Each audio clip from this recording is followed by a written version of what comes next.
રાષ્ટ્રીય સ્વતંત્રતા પર્વની ઉજવણીના ભાગરૂપે પંચમહાલ જિલ્લા વહીવટીતંત્ર દ્વારા ગોધરા ખાતે જિલ્લા કક્ષાની વિશાળ તિરંગા રેલીનું આયોજન કરવામાં આવ્યું હતું। આ તિરંગા રેલીનો ગોધરાના પોલીસ પરેડ ગ્રાઉન્ડ ખાતેથી પ્રારંભ થયો હતો। હાથમાં રાષ્ટ્રધ્વજ સાથે દેશભક્તિના રંગે રંગાયેલી આ રેલી ગોધરાના મુખ્ય શહેરના વિસ્તારોમાંથી પસાર થઈને રામસાગર તળાવ ખાતે પહોંચી હતી, જ્યાં તેનું સમાપન થયું હતું।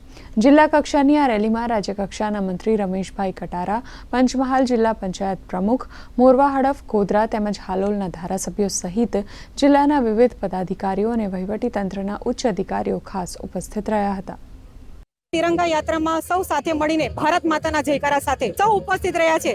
ત્યારે 80મો જ્યારે સ્વતંત્ર દિન પર્વ, જ્યારે રાષ્ટ્રીય પર્વ આપણે મનાવવાનો છે, એના ભાગરૂપે હર ઘર તિરંગા કાર્યક્રમમાં વિદ્યાર્થીઓથી માંડી, વડીલોથી માંડીને તમામ જ્યારે લોકો સિનિયર સિટીઝનથી માંડી તમામ લોકો જ્યારે જોડાયા છે, ત્યારે એક જ સંદેશ છે કે તિરંગા યાત્રા હૃદયમાં રાખીએ અને હિન્દુસ્તાન એટલે કે ભારત દેશને વર્ષ 2047માં વિકસિત ભારત બનાવવાનું સપનાના ભાગીદાર બનીએ। પંચમહાલ જિલ્લા ગોધરા ખાતે તિરંગા યાત્રા તરીકે અહીંયા જોડાવામાં આપણા નિમિષાબેન સુતાર સાહેબ, આપણા જયદ્રસિંહ પરમાર સાહેબ, જિલ્લા પંચાયતના પ્રમુખો, કલેક્ટર શ્રી, ડીડીઓ શ્રી, ખૂબ મોટી સંખ્યામાં તિરંગા યાત્રામાં જે લોકો જોડાયા, બધા સમાજ સાથે મળી અને તિરંગા યાત્રામાં જોડાય એ બદલ બધાનું હૃદયપૂર્વક સ્વાગત કરું છું, અભિવાદન કરું છું।